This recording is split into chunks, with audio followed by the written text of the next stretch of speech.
Today's video is brought to you by creativesdothis.com. This story all started with a fisherman, a man who'd cast his line into the still green water of a lagoon in Hortalandia, a quiet city on the edge of Sao Paulo.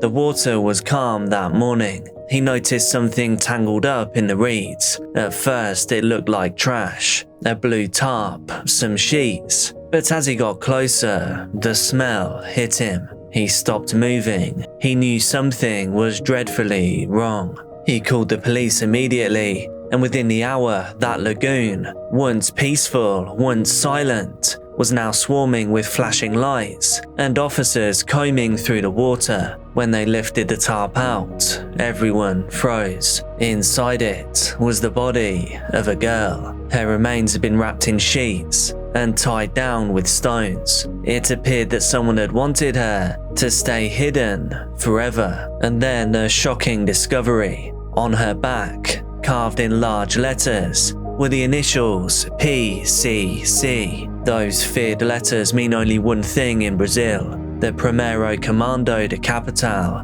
one of the country's most dangerous criminal factions. So, police thought they'd stumbled into something massive, a cartel-style message, a stark warning. The girl had been missing since July the 12th. Her family had been posting her photo online, begging anyone for help. Her mother, Priscilla, wrote, "Please, if anyone sees her, tell her to come home. She's my whole life." But by July the 18th, it was too late. When police told the family what they'd found near the lagoon, Priscilla collapsed. Her stepfather couldn't even speak. They just couldn't understand. How could something so horrific happen to a girl like Nicolly? And why the letters PCC? Something about this scene just felt off. The sheets that she had been wrapped in didn't seem random. In fact, it came from a nearby house. And the tarp, that was recognized instantly by a man who lived less than a mile away. In fact, he said it belonged to his son. The truth was now starting to form piece by piece.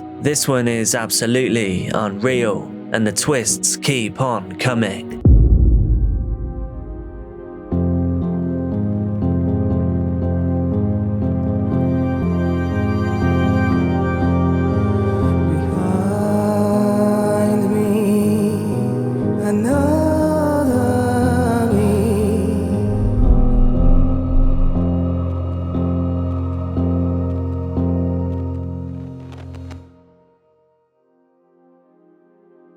By the way, this is Dark Case, and you can call me Jack. I bring you rare and unseen true crime cases, as well as other things that you may later regret knowing, with multiple uploads every single week. So if that sounds like your kind of thing, then make sure you join the Dark Case family now by hitting subscribe and turning all notifications on. And now for today's silly little question, a pretty simple one. What is your dream job? Let me know down in the comments. All of your support over on Patreon, as well as right here via channel memberships on YouTube, are so appreciated, and I really can't thank you all enough. However, of course, thank you. But now, on with the video.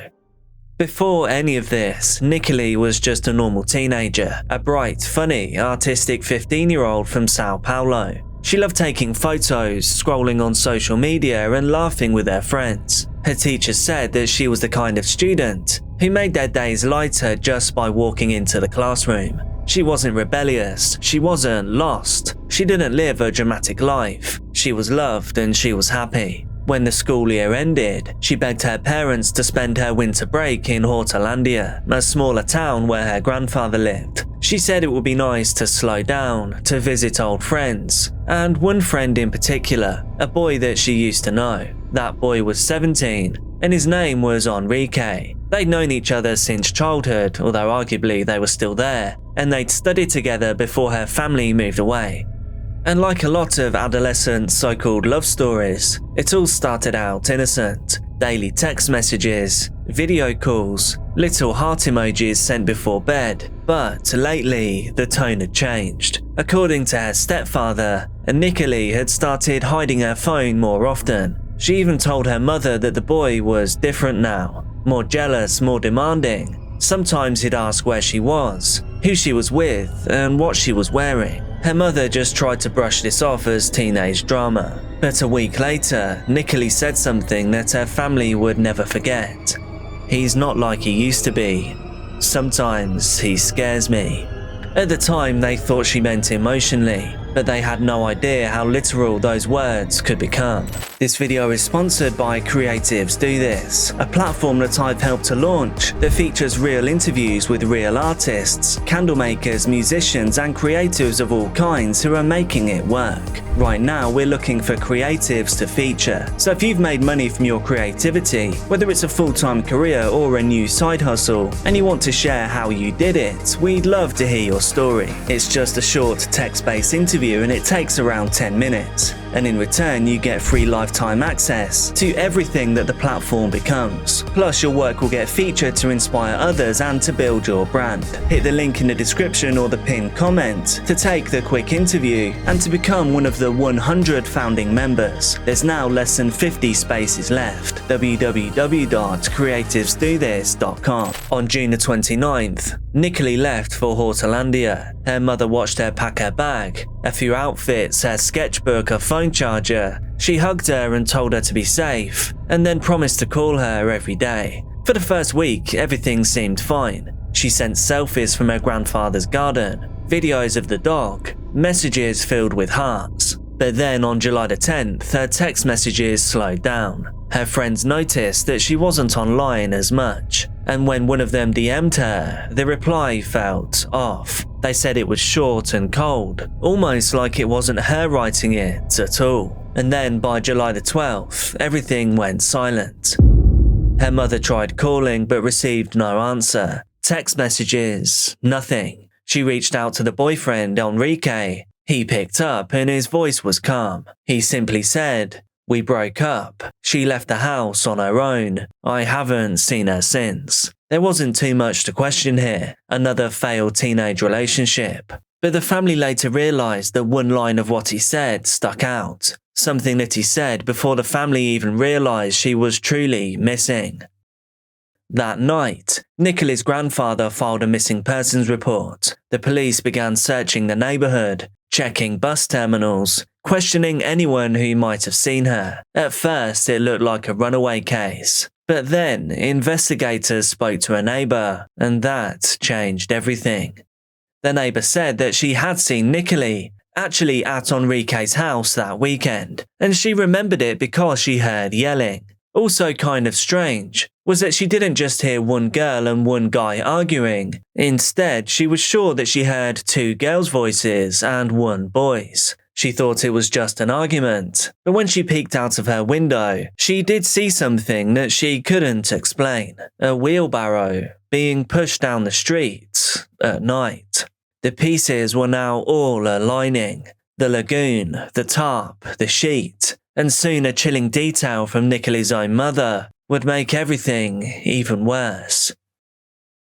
A few weeks before the crime, a girl had messaged Nicolly's mother's husband, her stepfather, online. She was pretending to be Nicolly's classmate. She asked for her social media accounts, asked where she lived and who she was dating. At the time, it seemed pretty harmless. But later, investigators would discover who that girl really was. By now, things were already way out of control, and police started to hone in on two suspects.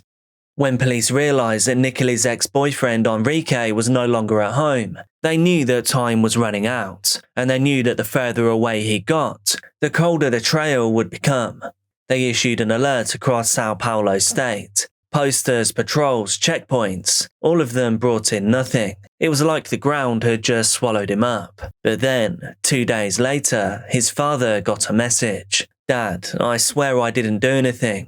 Some guys from Sao Paulo are after me. I can't go home." However, unluckily for him, investigators had already checked his phone records, and strangely they couldn't find any kind of threats made towards him. There were no messages, no guys from Sao Paulo. So unless proof arose, the only real explanation was that he was lying, and wherever he wasn't alone. Detectives began retracing his steps. That's when they realized he had one person left who might help him. His grandmother, who lived nearly 500 kilometers away. in the small town of Cornelio Procopio in Parana. So police reached out to local units there and they told them to keep watch. Within 48 hours, they had a hit. A neighbor had spotted 2 teenagers, a boy and a girl, sneaking into an older woman's house late at night. They said they were carrying backpacks, and hauntingly, they never saw them coming out. On the morning of July the 20th, police surrounded the home, but what followed wasn't like a scene from an action movie. Instead, the door opened quietly, and there they were, Nicolly's ex-boyfriend, Enrique, and a 14-year-old girl, Evelyn. Both of them seemed super calm, for a couple that had the Brazilian mafia after them. The girl crossed her arms, staring at the floor. The boy just said, "We knew you'd find us." Inside the house, police found their phones. They found their clothes, and a note scribbled on torn notebook paper. It read, "It wasn't supposed to happen like this." The couple was brought back to Sao Paulo and then placed in juvenile custody. When questioned separately, their stories started falling apart immediately, like a Dollar Tree napkin lost in a jacuzzi. At first, the boy said that Nicolly came to the house to talk, that she had then gotten angry, picked up a sharp kitchen implement, and then she attacked him. He said that he simply reacted, that everything that happened was all self-defense. But then investigators asked a simple question. If it was self-defense, why wrap the body? Why tie it with stones? Why flee to another state? And Enrique didn't seem to have any answers for those questions. Then they spoke to Evelyn. Her version was different, and not just a little bit different, but completely different. She said that she was there when it happened, but that she didn't touch Nicolly. She said Enrique lost control, that he snapped. When police told her that the body was dismembered, they said her face went pale. Evelyn said, "I didn't know about that part." But there was one issue with that statement. She did know, she must have known, because at that very moment, forensic teams were matching her fingerprints to the tape that had been used to seal up the tarp. Detectives noticed something else strange, something that seemed like they were trying to formulate a story. Both Enrique and Evelyn used exactly the same words to describe Nicolly. The word jealous came up again and again. She couldn't accept the breakup. She attacked us out of jealousy. But jealousy couldn't explain what came next, because as investigators dug deeper, they discovered something horrifying. This crime was not a spontaneous crime of passion. It wasn't self-defense. It had all been horrifically planned. It was Evelyn that had been messaging Nicolly's stepfather, as well as Nicolly herself, in the days leading up to the murder. She was simply pretending to be someone else. She asked to meet up. She said that she wanted to talk, and so she lured Nicolly to Enrique's house, and now the trap was set, ready to snap shut. Even after the actual act was carried out, it doesn't seem that any of them felt any remorse. Of course, there was no way to undo what was already done, but they didn't confess or try and get help. Instead, they cleaned up. Then they packed their bags and fled. But even after their confessions, something about them unsettled investigators. Strangely, they weren't super emotional and remorseful. They said that they just stared. But when investigators checked their phones, they found something else chilling. According to the lead detective, they didn't show remorse. They just said it wasn't what they wanted, and that they panicked. To him, though, it was obvious. This was all deliberate and planned, and he called it what it was, an act of cruelty. Back at the crime scene, forensic teams reconstructed what had happened, and the picture that they painted would haunt every officer who was working on the case. Inside Enrique's house, investigators pieced together the final moments of Nicolly's life. Every room told a fragment of the story. The red on the floor, the drag marks, the missing bedsheets, and what those clues combined revealed was terrifying.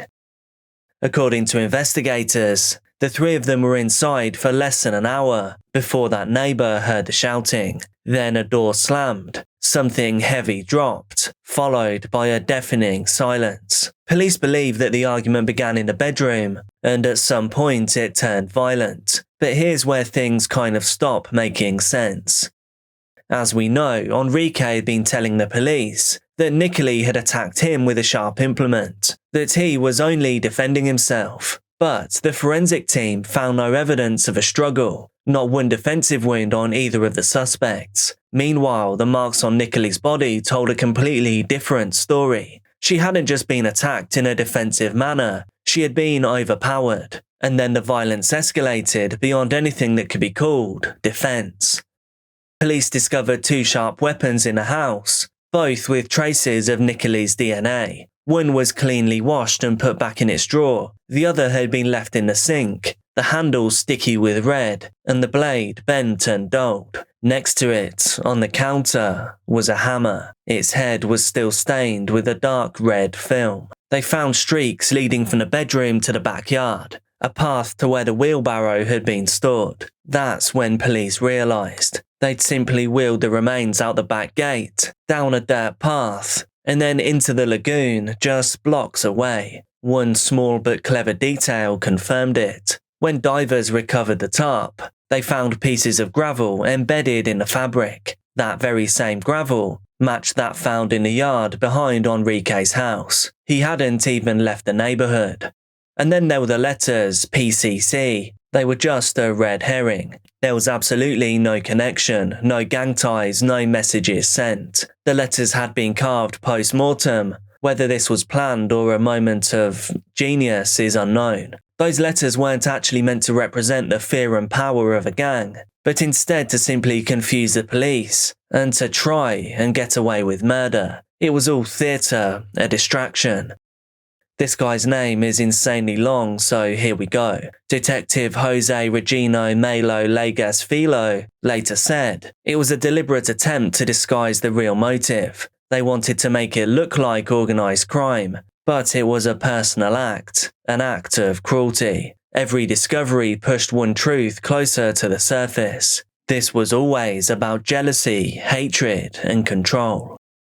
The detail that broke the lead detective came from a single statement by Enrique. When asked why they didn't call for help, he said, "We didn't think anyone would believe us." But he knew that they knew what they'd done, and they knew it was unforgivable. Forensic teams wrapped up their search after 2 days, and every piece of evidence told the same story. But even after the facts were clear, one question lingered on. What turned 2 teenagers into this? What makes them believe they can destroy a life and still just walk away? To Nicolly's mother, that question never had an answer. On social media, she wrote, "The worst pain a mother can go through. Eternal mourning. You will be loved and remembered forever, my princess. Justice must be done." Those words spread across Brazil, shared thousands of times. And now the people demanded justice. And soon, Nicolly's name became more than a simple tragedy. It would become a movement. When the news broke, Brazil stopped. Images of Nicolly's smile filled every TV screen, every timeline, every phone. A girl once known only in a small circle was now the face of something much larger, a nation's breaking point. This wasn't simply about what happened to her, it was about who had done it. 2 juveniles, one of them not even old enough to drive. It was cruel, calculated, and cold. The police chief gave a press statement that week. He said, "This was a crime of extreme violence and precision. This was premeditated." The story spread like wildfire. Headlines called it the case that shattered Hortolandia. Protesters gathered outside the courthouse, holding white balloons and photos of Nicolly. They shouted one word: justice. Both Enrique and Evelyn were officially charged under Brazil's juvenile statute, the highest level of punishment allowed for minors. They were taken to a youth detention centre in Campinas. However, for many, this was not enough, and that is because under Brazilian law, no matter how severe the crime, minors can only be held for a maximum of 3 years. Yes, you heard that right. In this case, that means 3 years for a life. That realization is what ignited a national movement. It began online, a petition for Nicolly's law. The messaging was clear. Brazil needed tougher justice for violent youth offenders, and better systems to stop this kind of cruelty before it even started. Within just days, it had tens of thousands of signatures, and the description read, "Nicolly's death is a cry for help, echoing across our country. No family should endure such pain, while offenders walk free after a few years." And so, bubbling away under the surface was a mixture of outrage and heartbreak. Punishment alone wasn't really enough. The country now wanted to know, how did two people of that age learn to act and lie like such horrific criminals, to manipulate, plan, and hide something so horrific, and to do it all without emotion? Psychologists weighed in. Experts called it a case of youth psychopathy, a rare mix of emotional detachment, of jealousy, and fantasy thinking amplified by online culture. Others said it was proof of a deeper social rot, the kind that grows when violence becomes entertainment, which leads to empathy fading. As days passed, Hortalandia returned to its normal rhythm. Buses, markets, children walking to school. But near that lagoon, people still leave flowers, white roses, letters. Someone painted a small mural there, Nicolly's face surrounded by wings with the words, "Justice for our angel." Her mother visits often. She sits by the water, holding a framed photo of her beloved daughter. She once told a reporter, "I don't come here to cry. I come here to remind her she's still loved." As of now, the investigation is technically complete. All testimonies are taken, forensic reports have been filed, and the suspects remain detained. But to those who knew Nicolly, closure doesn't exist. It really can't. Justice feels too small of a word, because no sentence can measure the life that she would have lived, the college that she might have attended, the songs that she would have danced to, the people that she could have loved. And well, in this case, justice only looks like 3 years anyway.